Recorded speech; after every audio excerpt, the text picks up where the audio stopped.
So there's a scrap sky rack we had. Here I am just punching where I'm going to drill.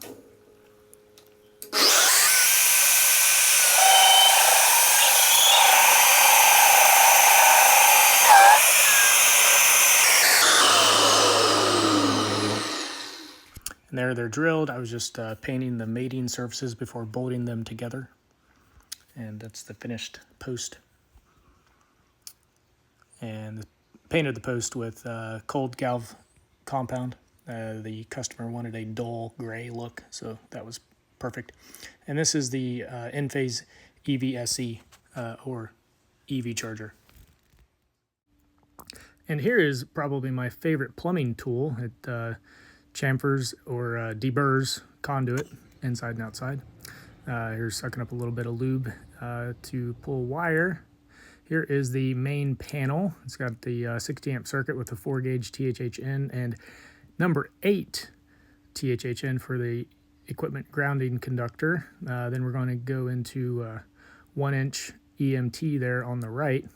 So this client wanted the conduit and the wiring oversized for future. So it's just a 60 amp circuit.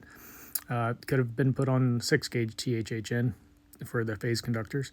So yeah, here we go, 90, a little kick, and then another 90. Running through the basement here. Fortunately, I found a straight shot right through all this plumbing. And then we're coming up to a C-body. That's where I pulled the wire in.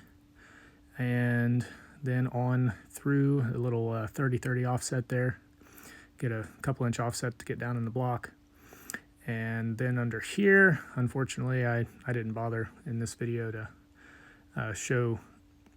But basically, we come into there, we did 2 more 90s, and then a 30 and a 30 to come through the foundation wall.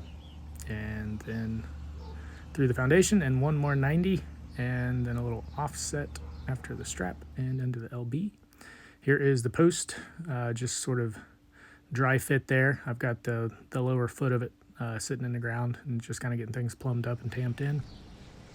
Here I am packing the splice connectors with antioxidant compound. I like to do this and then remove the screws. That way the threads are well coated.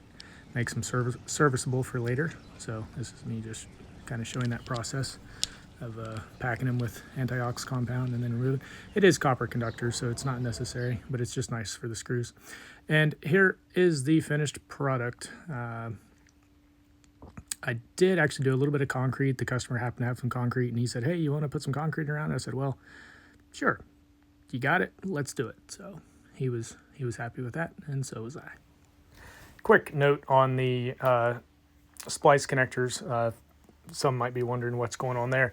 So because the customer wanted it oversized on the 4 gauge, the Enphase WAGO terminals will only accept up to 6 gauge.